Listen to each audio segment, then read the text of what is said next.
Mantap,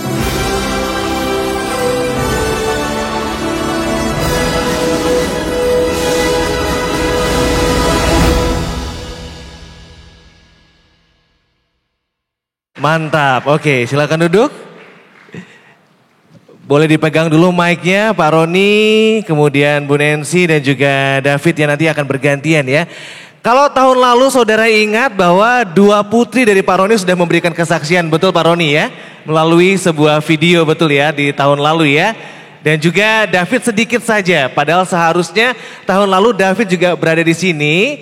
Namun tahun ini David menebusnya ya, dia akan bersaksi banyak, dia akan sharing banyak bagaimana jadi seorang anaknya Pak Pendeta Roni Dwi Korasumito. Tapi saya mau tanya dulu kepada Pak Roni, pertanyaan pertama.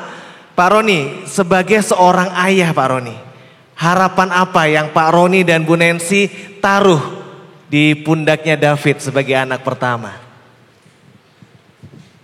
Iya,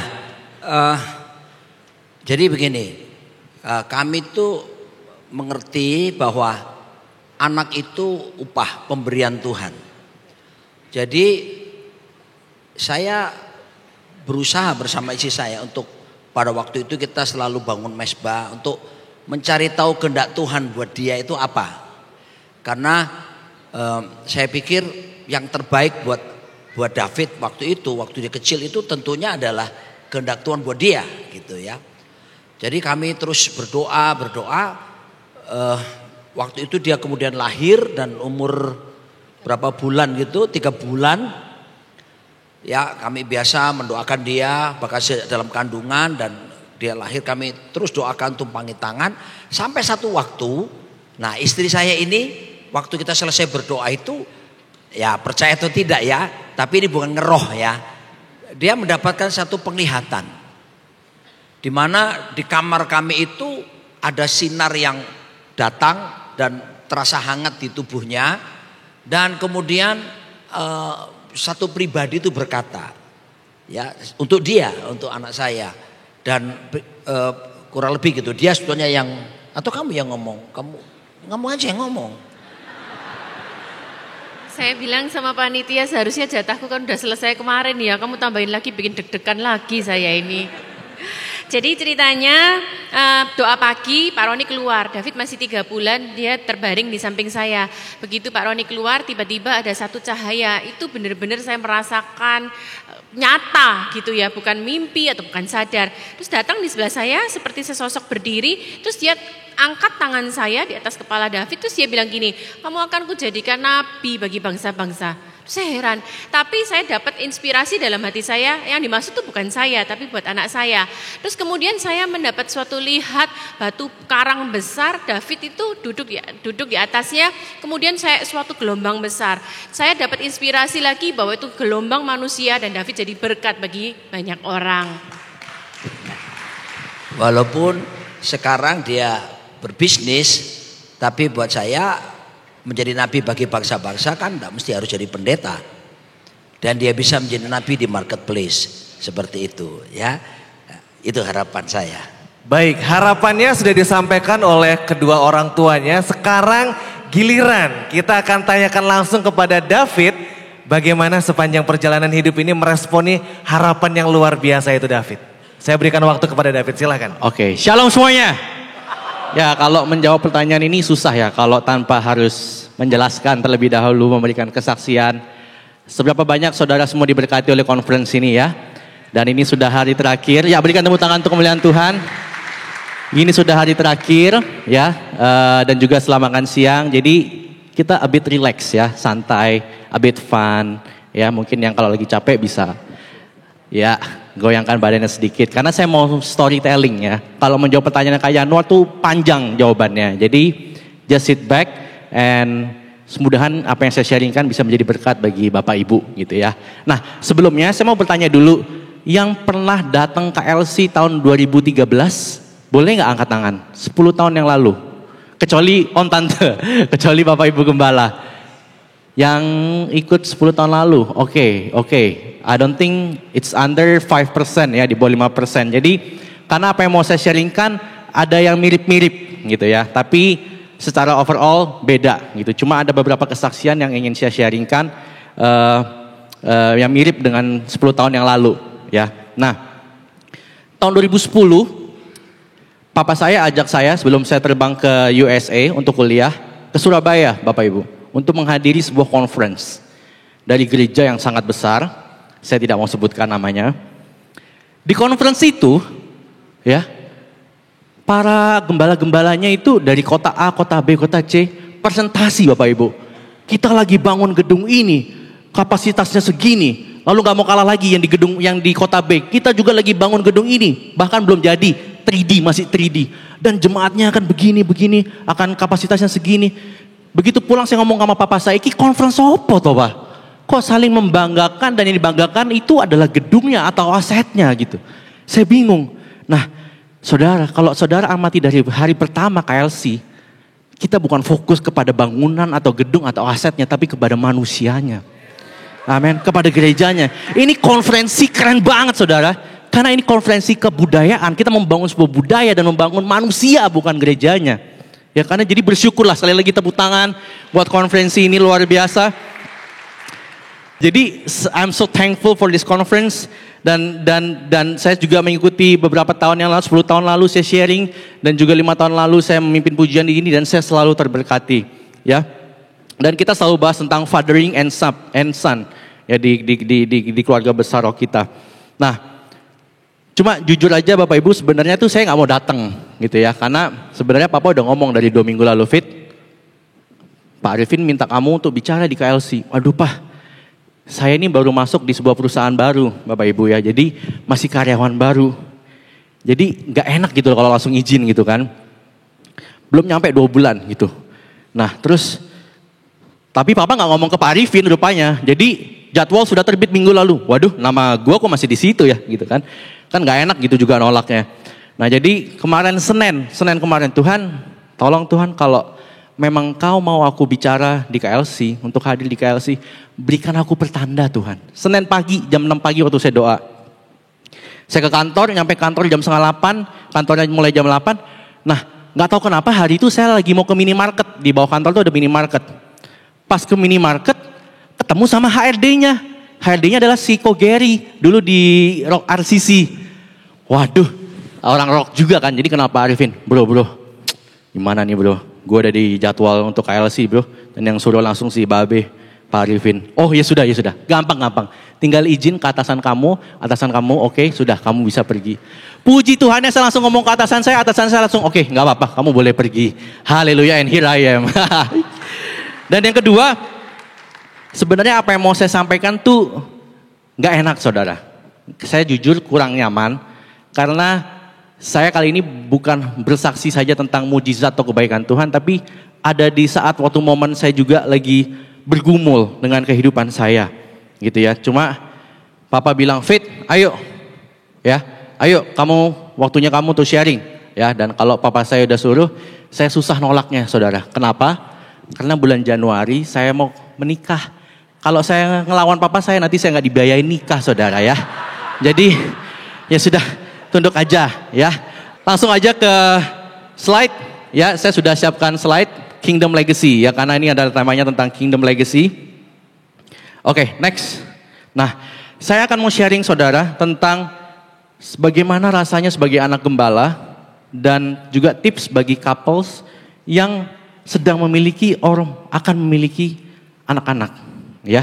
Lebih tepatnya untuk mereka yang ada di pelayanan gitu ya. Dan saya akan sharingkan apa yang saya lihat langsung dari kedua orang tua saya.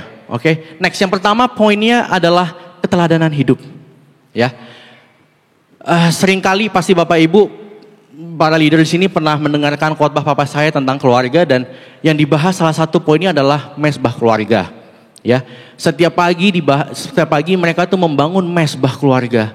Ya, mengucap syukur kepada Tuhan. Itu yang mereka lakukan sudah bulan depan tanggal 20 September ke 31 tahun saudara. Dan itu saya saksikan sendiri dengan mata kepala saya. Ya, dan luar biasa. Keluarga mereka jadi harmonis, keluarga kami jadi harmonis ya. Dan ini ayat yang saya mau bacakan. Dan tiap pagi ya, bukan siang, bukan sore, bukan malam, tiap pagi ya. Lalu saya renungkan, kenapa ya kok pagi-pagi? Kita baca di Mazmur 90 ayat 14. Kita baca sama-sama, 1, 2, 3. Kenyangkanlah kami di waktu pagi dengan kasih setiamu, supaya kami bersorak-sorai dan bersuka cita semasa hari-hari kami. Saudara, kalau Anda mau kenyang, Anda bangun pagi, bangun mesbah, naikkan ucapan syukur pada Tuhan. Di sini dibilang dikenyangkan kamu dengan kasih setia Tuhan.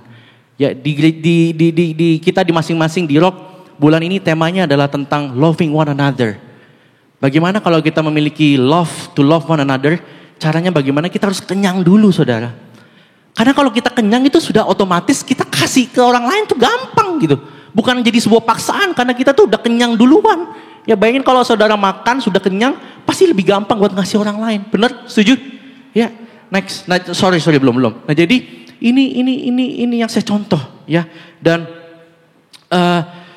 ciri-ciri orang kenyang itu dia akan membagikan buat orang lain tuh gampang, otomatis gitu ya. Dan saya belajar juga dari, kalau saya panggilnya engkong ya, bukan Papa. Engkong Pipin dan Pak Roni ini ya. Nah, next. Kita ini di Jakarta di JRC, kita sedang melakukan kingdom invasion ke penjara-penjara, saudara-saudara. Pelayanan ke penjara-penjara. Dan yang dibawahin oleh Bapak Riki ya, dari JRC. Boleh Pak, lambaikan tangannya.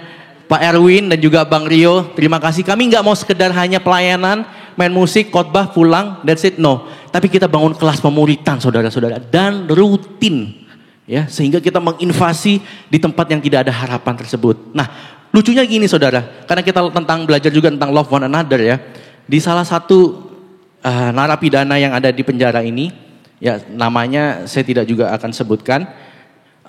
Dia ini dulu seorang artis dan jatuh dalam dosa dan akhirnya bertobat, ya, lalu dimuridkan di tempat kita juga di KGC Jakarta dan menjadi salah satu pemimpin, ya. Dan pada suatu saat dia bilang ke Papa, Pak, saya mau menangkan jiwa-jiwa di tempat klub-klub. Jangan, kamu tuh masih belum bisa. Pak, tapi saya percaya ini calling saya, Pak. Dikasih tahu beberapa kali nggak bisa nurut, saudara, dan akhirnya ia pergi ke sana dan ia mulai terjatuh lagi dalam dosa yang dulu, ya, dan akhirnya masuk dalam dosa narkoba. Akhirnya ketangkap, saudara. Bukan cuma sekali masuk penjara, 2 kali, ya. Dan ketika di penjara itu, saya kan tinggal di Bandung, gitu kan. Lalu pulang ke Jakarta, Papa lagi ngapain sama Mama? Mau ngirim kayak makanan gitu, isinya ayam pedas, suwir ayam pedas. Ini mau kasih ke si A. Hah? Dalam hati, ngapain kasih ke dia? Udah, dia itu nggak ngerti, nggak belajar dari kesalahan namanya dia. Dia udah melakukan hal yang sama 2 kali, 3 kali. Mestinya kalau hati kita sebagai orang normal kan biasanya kayak, kapok kamu, syukurin kamu ya. Tapi saya belajar luar biasa dari Pak Roni dan Pak Arifin ya. Nah, karena mereka terus rutin memberi ke orang ini. Nah, waktu saya ikut pelayanan, ada di fotonya di sebelah kiri. Papa itu bawain, Fit, ini kamu bawain tas isi sepatu dari Pak Arifin. Hah? Dari Pak Arifin? Buat siapa? Buat si narapidana itu, saudara-saudara. Jadi Bapak Gembala kita ini memperhatikan sampai yang ada di penjara. Berikan tepuk tangan dulu ya, luar biasa. Saya percaya Pak Arifin dan juga Pak Roni ini karena mereka dikenyangkan oleh kasih setia Tuhan. Amin.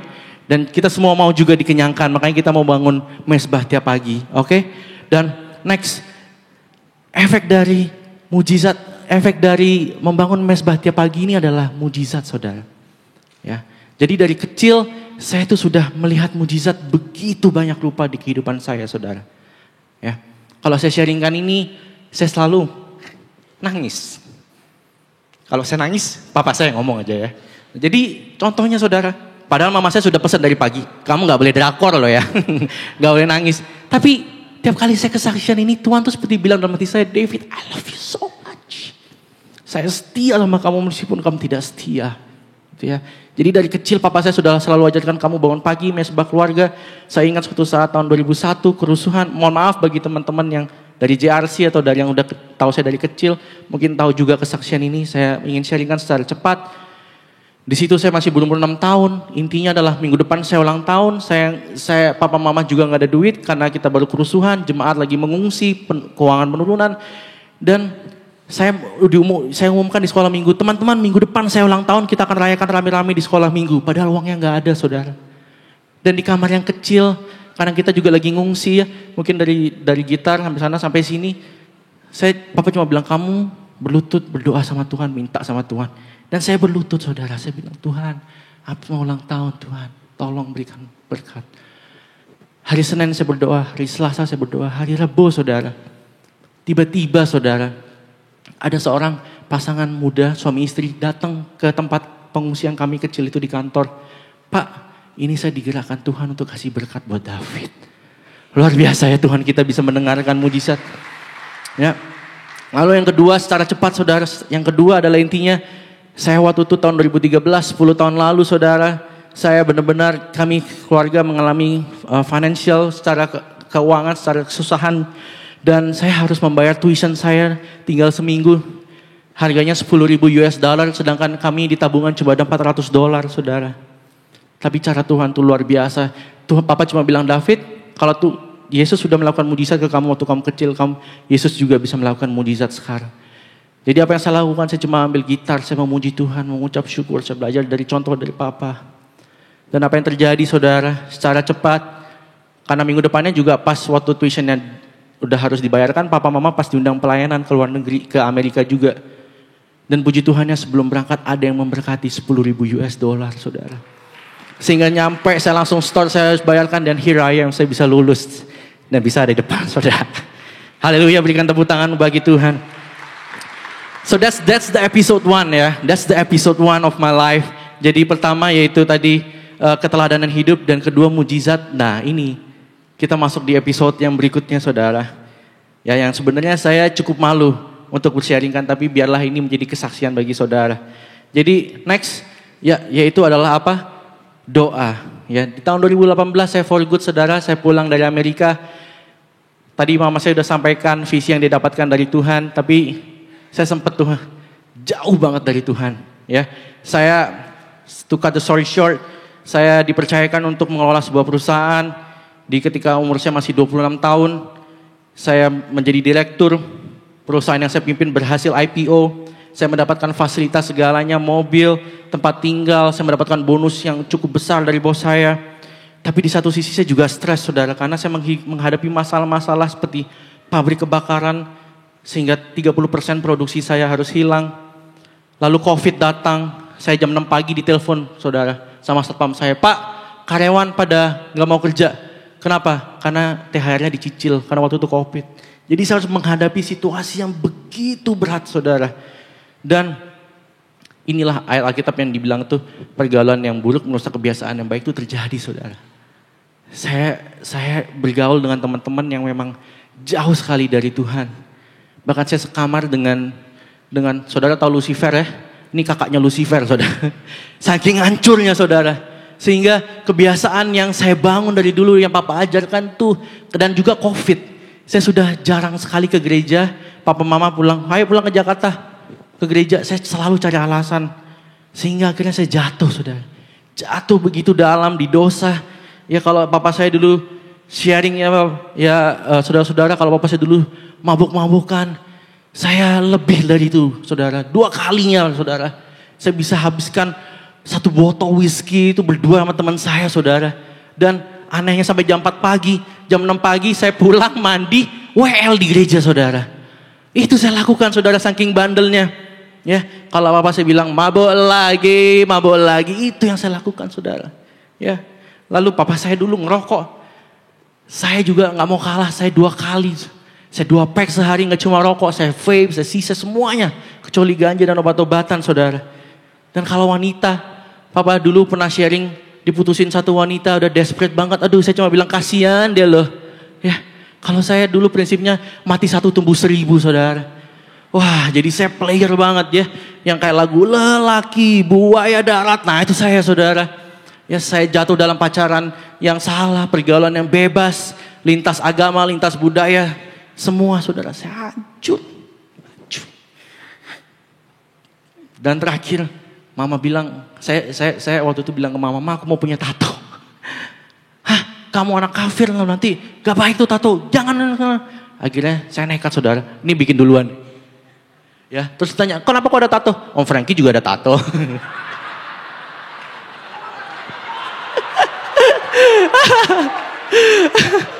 Canda om ya. Jadi sebegitu hancur. Ya kayaknya saudara diam kayaknya kaget ya ngeliat anaknya RDS bisa begini ya. Tapi itu proses yang saya alami saudara. Siapa bilang anak pendeta itu tidak bisa jatuh? Terlalu banyak klise yang bilang bahwa anak pendeta gampang jatuh karena dapat tekanan. Saya mau bilang saudara kasihan kalau jadi orang tua yang selalu disalahin saudara. Karena di Alkitab dibilang iblis itu memikat keinginan kita. Benar ya Mbak ya? Tiap orang dicobain gitu ya. Jadi bukan karena orang tua saya, kayak karena saya sendiri yang mohon maaf bodoh dan saya jatuh saudara. Ya next. Kalau kita baca di Kejadian 6 ayat 9 next secara cepat. Kita belajar dari Nuh. Nuh adalah seorang yang benar dan tidak bercela di antara orang-orang sezamannya. Dan Nuh itu hidup bergaul dengan Allah. Saudara, Nuh aja yang orang yang benar banget saudara. Anaknya si Ham itu ngapain dia? Tertawa kan? Pas bapaknya lagi mabuk. Ya, dan dia terkutuk. Ya. Jadi artinya apa? Belum tentu keluarga yang perfect itu anak-anaknya juga bisa perfect gitu loh. Karena kita hidup dalam freedom kita sendiri. We can do anything that we want that our parents don't know. Gitu ya. Dan next. Nah, ketika saya jatuh dalam dosa itu, saya bergumul tuh. Saya itu seperti orang bebal.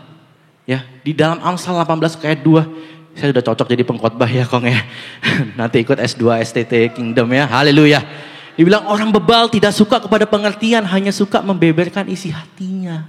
Hati-hati saudara. Ketika papa mama tuh ketika saya pulang tuh selalu bisa bilang, ini saya juga heran, lucu. Selalu bilang, kamu tuh udah jauh dari Tuhan ya. Kamu gak pernah baca Alkitab ya. Kamu sudah gak pernah berdoa ya.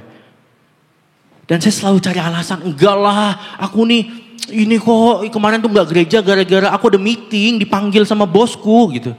Padahal sebenarnya saya sedang jatuh dalam dosa saudara. Next ya, secara cepat. Saya seperti ada di kitab ini saudara. Prodigal son, Lukas 15 ayat 12. Kata yang bungsu kepada ayahnya, Bapa berikanlah kepadaku harta milik kita yang menjadi hakku. Ini awal mula dosa saudara, yang ingin saya alamin. Untuk kepentingan bersama ya, didahuluinnya untuk bersama. Tapi sebenarnya untuk kepentingan pribadi. Terkadang iblis tuh, udahlah gak apa-apa ini yang lain juga kayak gitu kok. Ya, padahal sebenarnya untuk kepentingan pribadi. Ya. Dan ini di prodigal son ini saudara, yang saya dapatkan adalah ini keluarga yang baik-baik aja. Kenapa begitu? Kenapa saya bisa simpulkan begitu? Karena dibilang ini ayat berikutnya. Lalu ayahnya membagi-bagikan harta kekayaan itu di antara mereka. Perhatikan kata lalu. Ya. Kalau bapak yang kurang ajar atau bapak yang nggak menghargai anaknya, pasti ayat Alkitabnya bilang lalu ayahnya menghajar anaknya. Enggak. Tapi di sini di Alkitab bilang lalu ayahnya membagi-bagikan langsung. Jadi ini seorang keluarga saya bisa bayangkan yang harmonis saudara. Ya, dan ayahnya selalu memberikan contoh yang baik dan ayahnya yang baik hati. Next. Lukas 15 ayat 13. Lalu dibilang beberapa hari kemudian anak bungsu itu menjual seluruh bagiannya itu lalu pergi ke negeri yang jauh. Di sana ia memboroskan harta miliknya itu dengan hidup berfoya-foya. Di sini dibilang beberapa hari. Artinya apa saudara? Anak ini sebenarnya masih punya hati nurani, conscience. Dia masih mikir, aduh gue ngelakuin gak ya? Gue jual gak ya? Ini harta gue ya. Apa harusnya gue balikin aja? Jadi saya bayangkan ini anak juga tumbuh di keluarga yang harmonis. Sehingga ia tuh butuh beberapa hari untuk menjual hartanya. Seperti sekarang saat untuk zaman ini ya mungkin ya. Dalam konteks beberapa hari ini mungkin kita lagi digodain sama teman kita. Atau diajak sesuatu yang gak benar sama teman kita. Ya, misalnya ada dapat telepon, bro ayo bro ke Bali bro. Kita ke Atlas gitu misalnya ya. Dan kita terus memikirkan itu pergi atau enggak. Dan tetapi anak ini memutuskan untuk pergi ke negeri yang jauh. Kenapa ke negeri yang jauh saudara? Supaya enggak ketahuan bapaknya. Ketika kita melangkah ke negeri yang jauh, ketika kita melangkah jauh dari bapak kita, disitulah kita mulai jatuh saudara. Hati-hati saudara. Di sana ia memboroskan harta miliknya itu dengan hidup berfoya-foya. Itu yang saya lakukan. Saya pergi jauh dari bapak saya, mama saya. Walaupun saya tiap minggu pulang, 2 minggu sekali pulang. Tapi hati saya udah jauh banget tuh. Saya jatuh dalam dosa. Next. Udah mau selesai kok saudara ya. Ya. Nah, setelah dihabiskan semuanya, timbullah bencana kelaparan di dalam negeri itu dan ia pun mulai melarat. Perhatikan kata timbullah, saudara. Kalau nggak ada timbullah, saya percaya anak ini masih survive dan nggak bertobat. Ya, karena ada bencana ini, anak ini jadi bertobat, saudara. Di ayat-ayat berikutnya, saya bayangin Tuhan, kalau zaman sekarang ya, timbullah bencana itu seperti zaman COVID ini. Misalnya kita lagi tadi diajakan nama teman kita untuk godaan yang aneh-aneh, kita pergi, kita menjauh, dan kita udah punya plan, kalau duit gua habis, kita bisa ngandalin teman yang lain. Tapi ada bencana yang terjadi sehingga benar-benar dia harus terpojokkan, saudara. Dan saya mau bilang, it's okay, kita bersyukur buat bencana-bencana terjadi di kehidupan kita. Karena siapa tahu itu memurnikan kita, membalikan kita kepada tujuan awal yang tadi Kak Jonathan sudah sharingkan, saudara. Be thankful for everything that God has done for you. Itu yang terjadi dalam kehidupan saya. Intinya adalah bencana yang terjadi adalah ada sebuah permasalahan. Coba next kan. Di sebuah pabrik saya. Sehingga saya harus keluar dari pabrik itu. Dan saya pergi lagi ke USA untuk menghadiri graduationnya adik saya. Tapi saya ditarik sama bos saya lagi satu untuk bekerja di situ. Dan di situ saya mulai mengalami pemulihan, saudara. Saya benar-benar tersadar betapa hancurnya saya, saudara. Dan ketika saya pulang ke Jakarta waktu saya masih nakal-nakalnya itu, saudara. Dan suatu kali saya tidur bareng-bareng sama papa mama karena ada tamu. Dan waktu mereka pagi doa, mereka doa ayat ini ke saya, saudara. Padahal mereka gak tahu apa yang sedang saya lakukan. Mereka doa gini, sungguh dialah yang akan melepaskan engkau dari jerat perangkap burung. Jadi Tuhan, saya dengar doanya, Tuhan jauhkanlah David dari segala jerat penangkap burung. Padahal mereka gak tahu saya lagi dijerat oleh penangkap burung itu, saudara. Tapi itulah kuasa doa.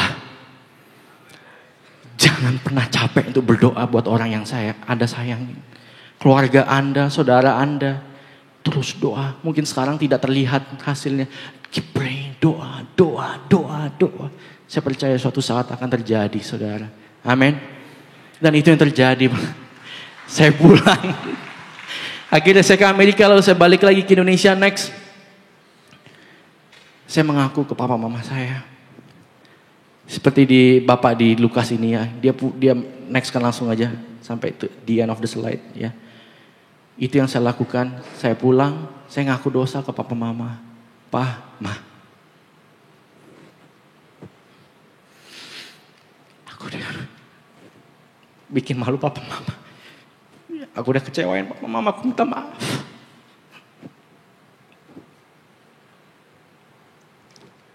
Dan papa saya cuma bilang, it's okay David, papa ampuni kamu. Papa sayang sama kamu. Dan itu saudara lebih dari cukup, saudara. Anda bersyukur Anda diterima. Tetapi lebih dari itu, Anda mulai mengerti siapa diri Anda ketika Anda sadar bahwa Anda diampuni. Karena ketika Anda diampuni, ada orang lain yang sedang berkorban nama baiknya, egonya, atau bahkan hidupnya untuk saudara dan saya.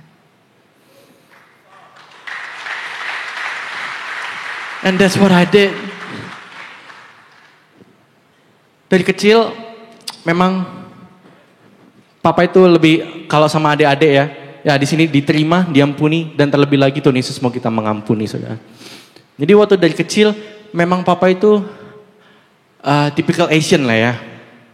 Typical Asian bapak-bapak gitu ya. Dimana jarang ada physical touch sama saya. Sesekali kita ke mall, dia rangkul saya. Gitu kan. Tapi that's it gitu. Kalau sama Tirsa, sama Tevi, dia lus-lus, dirangkul gitu ya.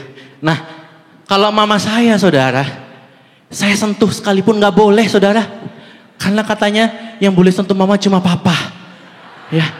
Jadi, ini kalau sekarang saya duduk, saya giniin juga pasti dia kayak, aduh, apaan sih, gitu.